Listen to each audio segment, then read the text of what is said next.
O Salmo 130 é um salmo que fala a respeito do perdão de Deus, que fala que não importa qual foi o pecado que você cometeu, se você falar com Ele, Deus vai aceitar o seu arrependimento. Quem escreveu o Salmo 130, nós não sabemos quem foi. O texto massorético, que é o texto da Bíblia original, apenas apresenta um título nesse Salmo 130, que é Cântico da Peregrinação. Você que está acompanhando essas meditações em Salmos, desde o Salmo 1 que nós começamos no dia 1º de agosto, hoje é dia 9 de dezembro, nós estamos já há 130 dias meditando cada dia em um salmo e vamos continuar nos próximos 20 dias. Quando for dia 29 de dezembro, nós chegaremos ao Salmo 150 e vamos completar essa jornada de meditações em todos os salmos. Você já viu, como nós comentamos nos capítulos anteriores, que o Salmo 120 até o Salmo 134 formam um grupo de 15 salmos que são conhecidos como Cântico dos Degraus. E você já sabe que o nome desses salmos é Cântico dos Degraus, porque Jerusalém fica numa região montanhosa e o povo de Israel se reúne anualmente para as festividades da Páscoa, do Pentecostes e da Festa dos Tabernáculos. Então, quando o povo tem essas datas comemorativas de se reunirem em Jerusalém para adorarem ao Senhor, o povo vem de todas as partes de Israel e eles sobem, por isso que o nome é Cântico dos Degraus, porque eles vão cantando esses salmos do 120 até o 134, subindo para Jerusalém. Então, por isso que talvez você, quando abrir a sua Bíblia na sua casa aí, você vai ver que no topo do Salmo 120 até o Salmo 134, em muitas Bíblias, está escrito assim: Cântico dos Degraus. No 121, Cântico dos Degraus. Tem esse título por causa disso. Nem outras Bíblias, como Bíblias católicas, existe o título Cântico de Romagem. E existem outras Bíblias que têm o título assim, Cântico das Peregrinações. Por que existem esses títulos? Porque o povo de Israel faz romarias, se reúnem em várias pessoas, em caravanas, e vão para Jerusalém para participarem dessas festividades, da Páscoa, do Pentecostes e dos Tabernáculos. E quando eles se reúnem nessas festas, eles vão nessas caravanas cantando, recitando esses salmos 120 até o 134. E onde está escrito o Cântico dos Degraus é por causa disso, é porque Jerusalém fica numa região montanhosa e eles vão subindo. Então seria como se fossem escadas em que eles vão subindo para Jerusalém. E o Salmo 130, ele é um salmo que o salmista que o escreveu fala que ele estava numa situação em que ele estava numa profundeza. Talvez ele estivesse em depressão, talvez ele estivesse muito abatido em função de um pecado que ele havia cometido e que ele estava se sentindo muito longe de Deus e pensando em voltar a ter a presença de Deus. Dá, pela leitura do texto, de ver que ele estava se sentindo longe, mas ele faz essa oração. O Salmo 130, ele é um clamor, ele é um pedido, ele é uma súplica, ele é uma oração, pedindo para Deus que Deus escute a sua oração com a certeza de que Deus o perdoará. Vamos aqui à leitura do texto. Das profundezas a ti clamo, ó Senhor. Então ele fala que está em profundezas. Versículo 2: Senhor, escuta a minha voz. Sejam os teus ouvidos atentos à voz das minhas súplicas. Versículo 3: Se tu, Senhor, observares as iniquidades, Senhor, quem subsistirá?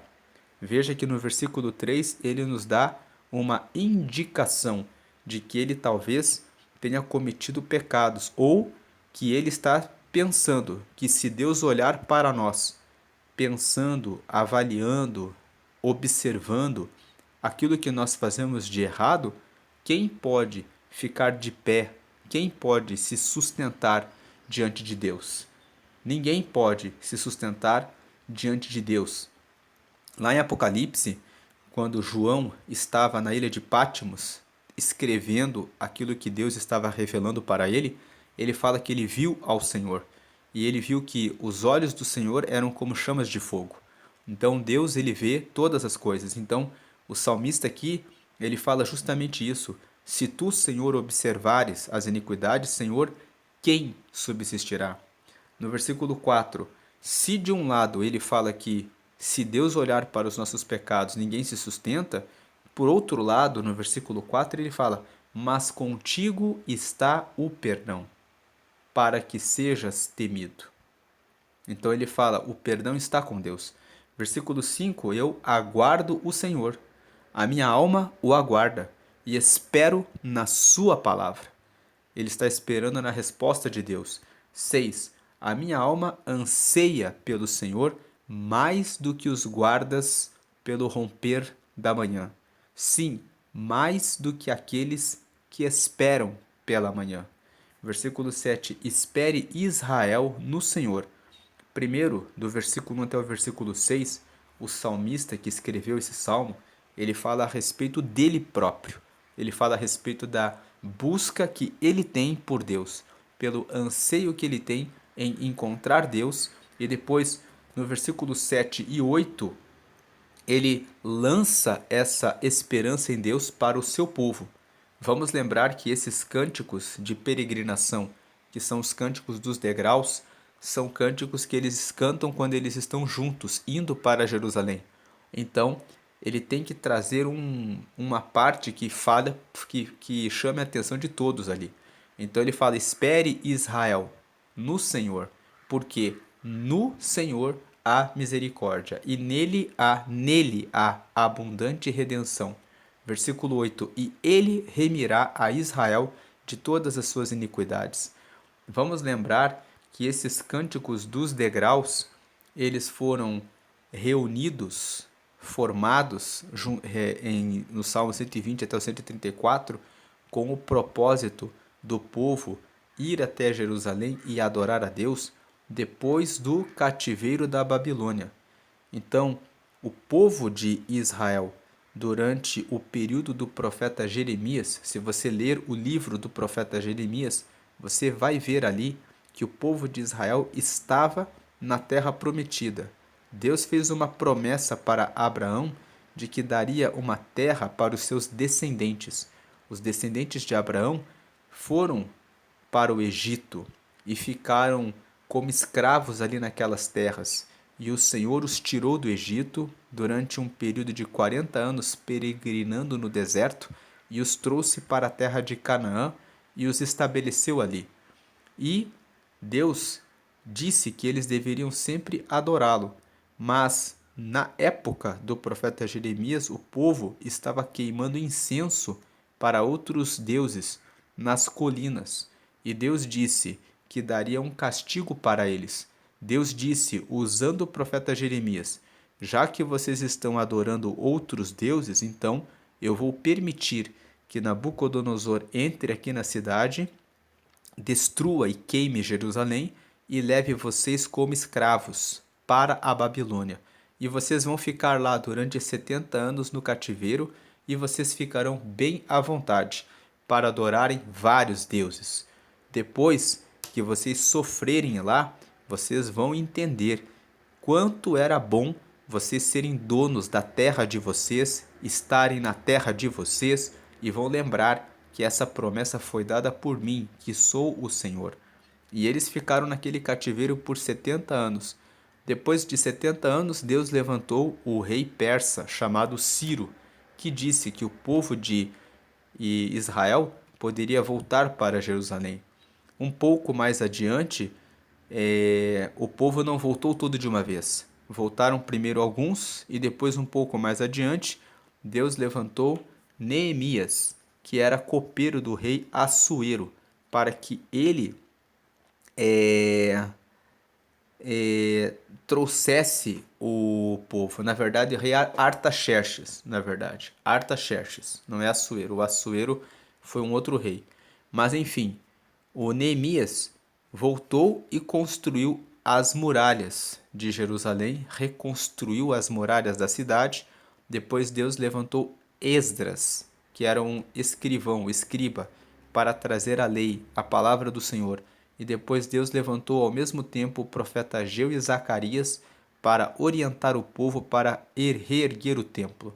Depois que eles voltaram do exílio da Babilônia, que eles reconstruíram as muralhas de Jerusalém, que eles voltaram a cultuar ao Senhor e eles receberam essas ordens, eles começaram a fazer esses cânticos dos degraus, fazerem essas peregrinações cultuando a Deus. E nesses salmos, eles vão cantando. Cada um dos salmos fala a respeito de um assunto que é importante para eles. Então você vê que o Salmo 121, que fala que eles elevam os olhos para os montes, que o Senhor é que dá o socorro para eles. No Salmo 124, fala assim: se não fosse o Senhor, os nossos inimigos nos teriam comido vivos. O 125 fala que os que confiam no Senhor são como o Monte Sião. O Monte Sião é o monte que fica em Jerusalém, que não se abala, mas permanece para sempre. O 126 fala que o Senhor, quando o Senhor nos trouxe do cativeiro, Israel estava como aqueles que riem, ou seja, quando o Senhor nos devolveu do cativeiro, Israel estava com muita alegria. O 127 fala que se o Senhor não edificar a casa, em vão trabalham os que a edificam. Significa que nós dependemos de Deus, Ele está conosco. O 128 fala que bem-aventurado é o varão que teme ao Senhor e anda nos seus caminhos, porque receberá a bênção do seu trabalho, na sua família e em Jerusalém, e verá o bem dos filhos dos seus filhos. Eles estão, quando eles estão cantando o Salmo 128, eles estão dizendo que o Senhor é aquele que é digno de ser obedecido. No Salmo 129, que nós meditamos ontem, ele fala: muitas vezes angustiaram Israel, muitas vezes quiseram destruir Israel, mas o Senhor esteve com seu povo. E aqui no 130 ele vai dizer: quando nós estivermos em uma situação de profundeza, quando nós estivermos em depressão, em angústia, em perseguição dos nossos inimigos, o salmista fala: eu clamo ao Senhor. E ele fala: eu clamo ao Senhor e diga a Israel: clame todos ao Senhor. Então, esses salmos, eles foram separados para ficarem nessa posição do 120 até o 134, para formarem esse conjunto que se chama os Cânticos dos Degraus, que são esse conjunto de 15 salmos do 120 até o 134, que eles cantam quando eles fazem as peregrinações por todas as partes de Israel para Jerusalém, que fica numa região montanhosa, e por isso chama-se Cântico dos Degraus, ou Cântico das Peregrinações, ou Cântico das Romagens. Além disso, colocando outras informações a respeito do livro de Salmos. O livro de Salmos, essa parte do 120 ao 134 faz parte do livro 5, que engloba os Salmos 107 até o Salmo 150. Por que livro 5? Porque o livro de Salmos, ele foi um livro que foi composto ao longo de vários anos.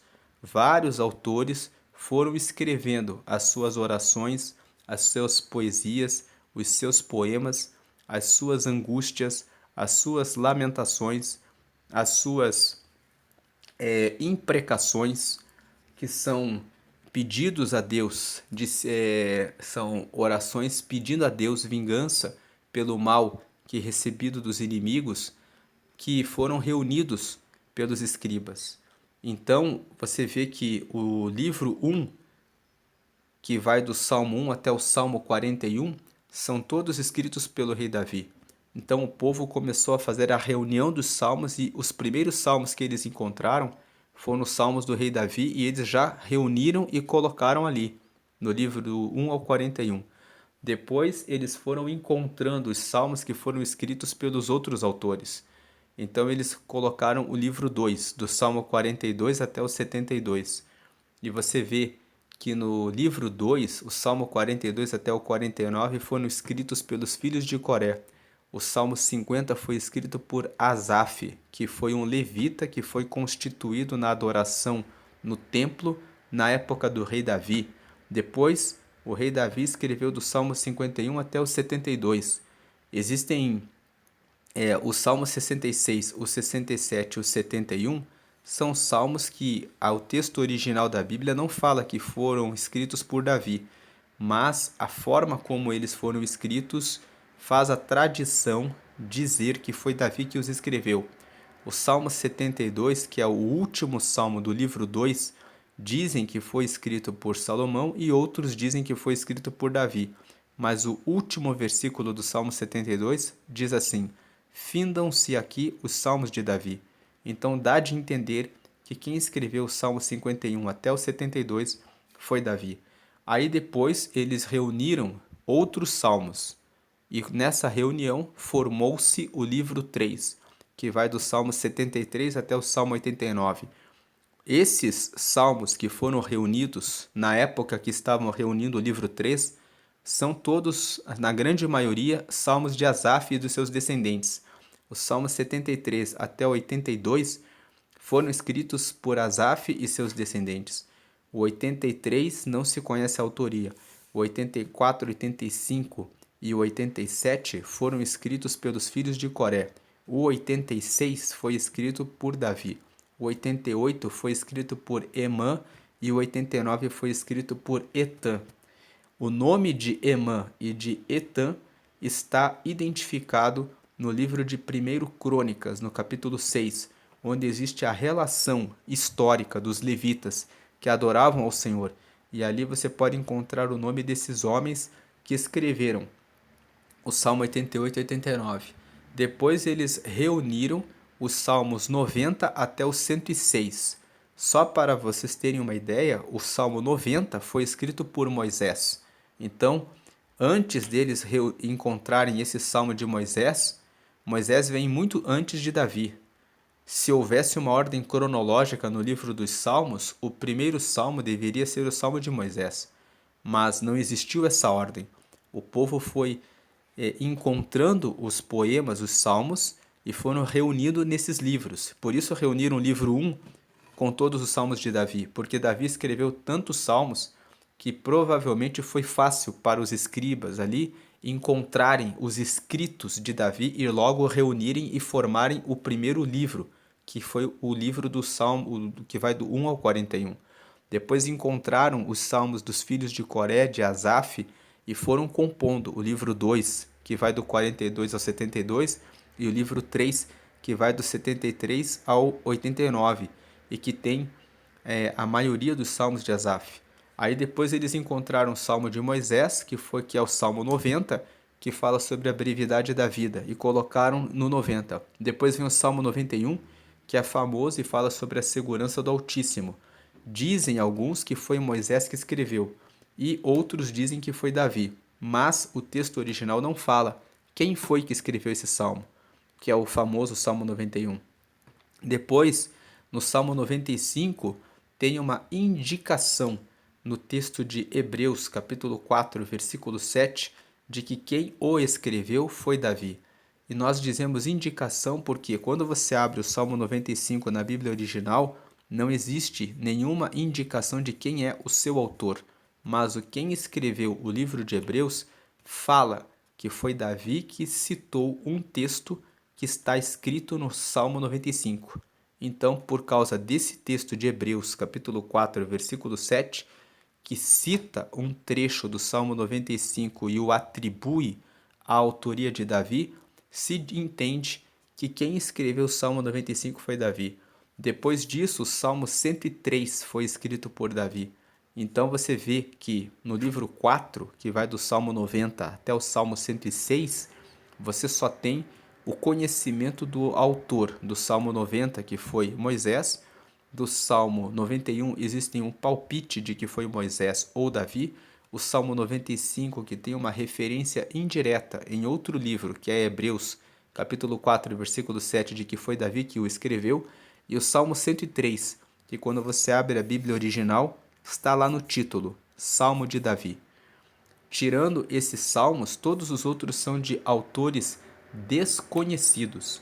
E a grande maioria dos salmos do livro 4, que vai do 90 até o 106, são salmos que falam: Reina o Senhor, cantai ao Senhor, louvai ao Senhor e bendizei ao Senhor. O Salmo 103, especificamente, é um salmo que foi escrito por Davi, em que do começo até o fim ele fala: bendize ao Senhor por isso, bendize ao Senhor por aquilo. O Salmo 104, que vem na sequência, o texto original da Bíblia não fala quem escreveu, mas ele é muito parecido com o 103. Ele fala bendize, do começo até o final. E até seria possível dizer que quem escreveu o Salmo 104 foi Davi, porque existe uma semelhança grande.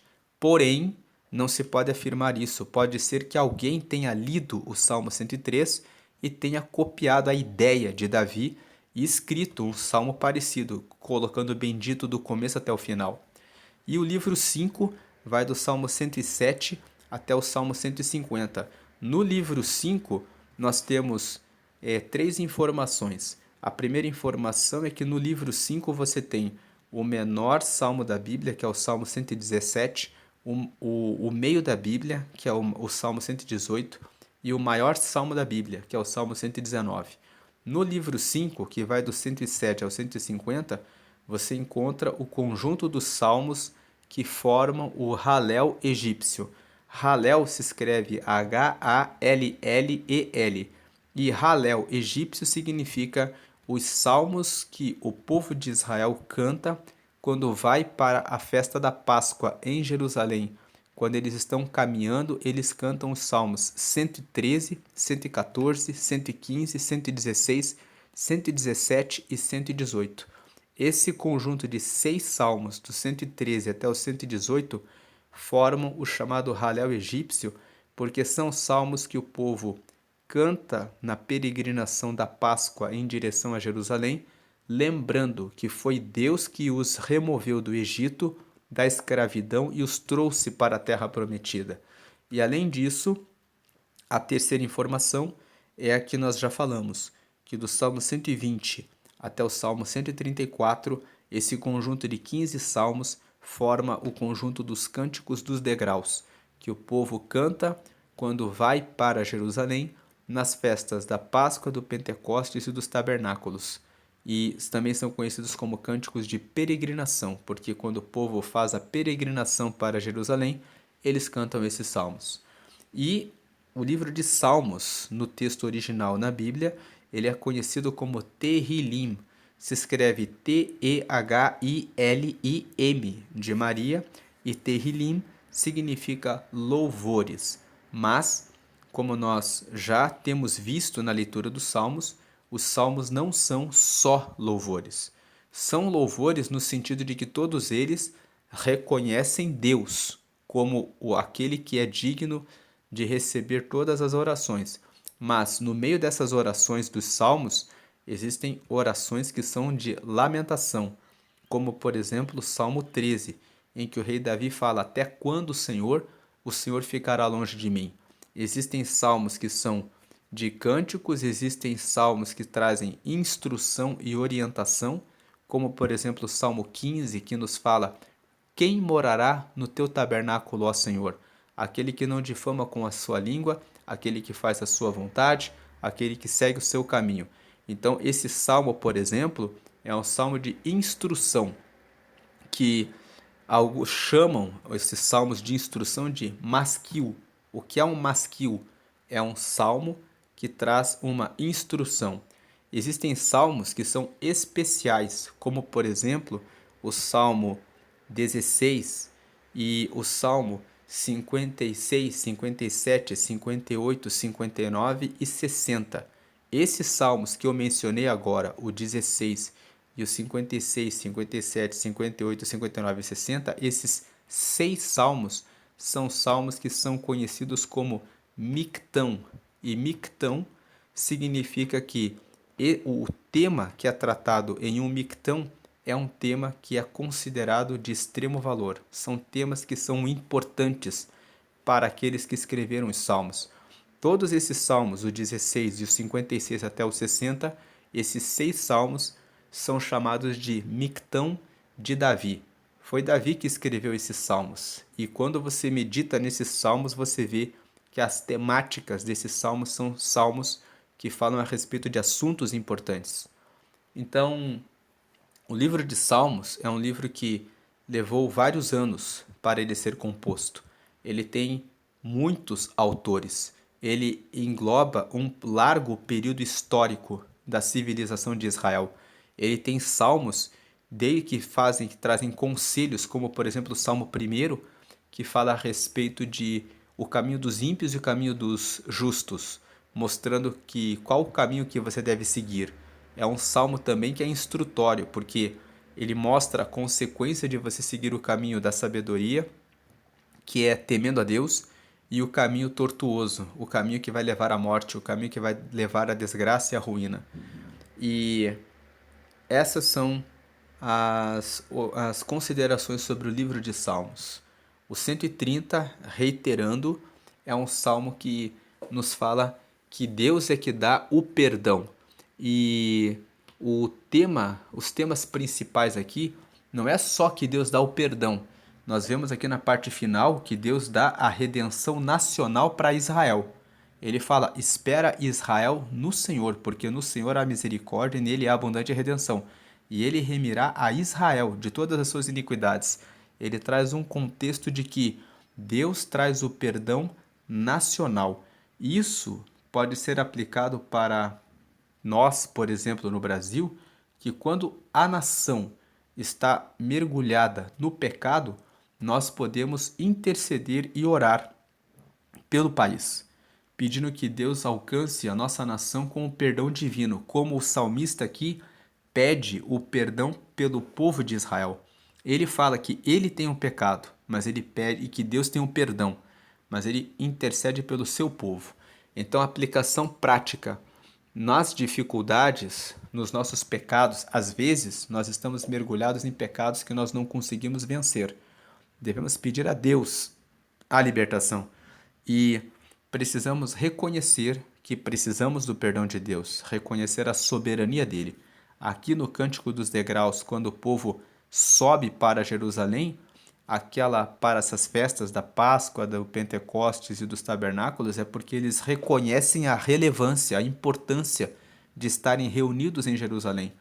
Você vê que no Salmo 122, quando Davi fala: alegrei-me quando me disseram vamos à casa do Senhor, na parte final do Salmo 122, ele fala que o Senhor abençoe Israel, que o Senhor abençoe Sião, que o Senhor abençoe Jerusalém, porque ali é a casa do Senhor. Então Davi fala como se quando o povo se reúne em povo, em congregação, Deus faz dali a casa dele. E esse Salmo 130, ele incentiva e nos ensina a incentivar os outros. Assim como o salmista fala que Israel lembre de Deus, ele está incentivando os seus irmãos. Ele está incentivando as pessoas, está incentivando o povo para que adore ao Senhor. Então essa é a meditação do Salmo 130, aplicações práticas. Se você tem dificuldades com pecados, peça a Deus que lhe ajude. Reconheça que você precisa do perdão de Deus. Terceira, incentive outras pessoas a buscarem o perdão de Deus. Quarta, você pode interceder pela sua nação, pedindo que Deus alcance com perdão a sua nação. E 5, se arrependa, né? Devemos nos arrepender e lembrar que nós precisamos da misericórdia de Deus. Essa é a meditação do Salmo 130, hoje é dia 9 de dezembro, e eu vou deixar um vídeo aqui falando sobre Provérbios 9. Todos os meses você deve ler o livro de Provérbios. Provérbios é um livro que tem apenas 31 capítulos. Na maioria dos meses do ano, você tem entre 30 e 31 dias. Então, você consegue ler o livro de Provérbios pelo menos uma vez por mês, se você ler um capítulo por dia. Fevereiro, que tem 28 dias, você pode dividir do capítulo 27 ao 31 e ler 2 a 3 capítulos nos 2 últimos dias de fevereiro e você consegue fechar Provérbios em fevereiro. Nos meses de 30 dias, basta ler o capítulo 30 e 31 no dia 30. E quem lê Provérbios dessa forma, todos os meses, por 2 anos seguidos, tem mais inteligência e discernimento para tomar as decisões da vida. E quem faz isso por 5 anos, lendo todos os meses, prospera em todas as áreas. Por isso, vale a pena meditar sempre em Provérbios. Então, como hoje é dia 9 de dezembro, eu vou deixar o livro, um vídeo sobre Provérbios 9, para que você medite e reflita. E ao lado eu vou deixar um vídeo, um botão para que você possa se inscrever aqui no canal. A graça e a paz de Jesus sobre a sua vida hoje e sempre. Amém.